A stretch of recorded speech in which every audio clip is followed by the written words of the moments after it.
देशमुख हत्या प्रकरणाशी संबंध असलेल्या कळंबमधील महिलेचा मृतदेह 4 दिवसांपूर्वी सडलेल्या अवस्थेत सापडला होता। या प्रकरणी आता बीड पोलिसांच्या स्थानिक गुन्हे शाखेच्या पथकाने 2 मारेकऱ्यांना ताब्यात घेतलंय। महिलेची हत्या केल्यानंतर आरोपी मृतदेहासोबतच त्याच खोलीत 2 दिवस झोपला। मृतदेहा शेजारी बसूनच त्यानं जेवणही केलं, मात्र 3 दिवसांनंतर मृतदेहाचा वास येऊ लागल्यावर तो महिलेची बॉडी घेऊन बाहेर पडला। नमस्कार, देशोन्नतीमध्ये मी ऐश्वर्या शिंदे आपलं स्वागत करते। रामेश्वर उर्फ राण्या माधव भोसले आणि उस्मान गुलाब सय्यद अशी या 2 आरोपींची नावे आहेत। पोलिसांनी अटक केल्यानंतर आरोपीने हत्येची कबुली दिली आहे। तसेच आरोपीने पोलिसांना दिलेल्या जबाबात भयावह माहिती देखील समोर आली आहे। महिलेची हत्या केल्यानंतर आरोपी मृतदेहासोबतच त्याच खोलीत 2 दिवस झोपला। मृतदेहा शेजारी बसूनच त्यानं जेवण केलं, मात्र 3 दिवसानंतर मृतदेहाचा वास येऊ लागल्यावर तो महिलेची बॉडी घेऊन बाहेर पडला। त्यानंतर आरोपी रामेश्वर भोसलेने आपल्या केज येथील मित्राला घेऊन येत मृतदेह दाखवला। रामेश्वर भोसले हा मृत महिला मनीषा बिडवे यांच्याकडे ड्रायव्हर म्हणून काम करायचा। काही आक्षेप असलेले व्हिडिओ आणि फोटो दाखवत मयत महिला आरोपीला टॉर्चर करत असल्याची माहिती त्यानं पोलिसांना दिल्याचं कळतंय। 22 मार्च रोजी हत्या घडली, त्या दिवशी महिलेने आरोपीला उठ्या बशाही काढायला लावल्याचं कळतंय। बीडमधील मस्साजोगचे दिवंगत सरपंच संतोष देशमुख यांना खोट्या बलात्काराच्या गुन्ह्यात अडकवण्यासाठीचा प्लॅन आरोपींनी केला होता, असं धनंजय देशमुख गेल्या काही दिवसांपासून सांगत आहेत। 4 दिवसांपूर्वी कळंबमध्ये एका महिलेचा मृत्यू झाला आणि हीच ती महिला खोटी तक्रार देणार होती, असंही बोललं गेलंय।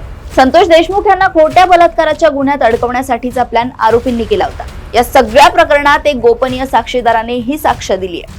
हा साक्षीदार ज्या बैठकीत हा प्लॅन ठरला होता त्या बैठकीत उपस्थित होता। तसेच हा प्लॅन विष्णू चाटे आणि सुदर्शन घुले यांच्याकडून करण्यात आला होता, अशी माहिती समोर आली आहे।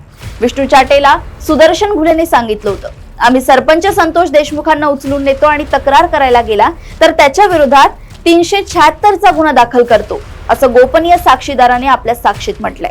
दरम्यान देशमुख हत्येनंतर चुकीच्या गुन्ह्यामध्ये अडकवण्यासाठी तयार केलेल्या महिलेच्या हत्येला कारणीभूत कोण, असा सवाल धनंजय देशमुख यांनी केलाय। तर पोलिसांनी संतोष देशमुख हत्येनंतरच्या घटना गांभीर्याने घेतल्या नाहीत, असा आरोपही धनंजय देशमुख यांनी केलाय। कळंब येथील द्वारका नगरी वसाहतीत मृत महिलेची काही माहिती मिळाली आहे। मनीषा कारभारी बिडवे असं या मृत महिलेचं नाव आहे। कळंब शहरातील द्वारका नगरी वसाहतीत ती एकटीच राहत होती। मृत महिला खासगी सावकारी देखील करत असल्याची माहिती मिळाली आहे। अनैतिक संबंधातून महिलेची हत्या झाल्याचा संशय व्यक्त केला जातोय। महिलेच्या डोक्याला मार लागल्याने मृत्यू झाल्याचं पोस्टमॉर्टम रिपोर्टमध्ये कळून आलंय। महिलेचा मृतदेह घरात होता आणि बाहेरून कुलूप लावलं गेलं होतं, अशी देखील माहिती आहे। सुप्रिया सुळे यांनी काही दिवसांपूर्वी मस्साजोगला जाऊन संतोष देशमुख यांच्या कुटुंबियांची भेट घेतली होती, तेव्हा गावकऱ्यांनी त्यांना बीड पोलिसांनी रचलेल्या कटाबद्दल सांगितलं होतं।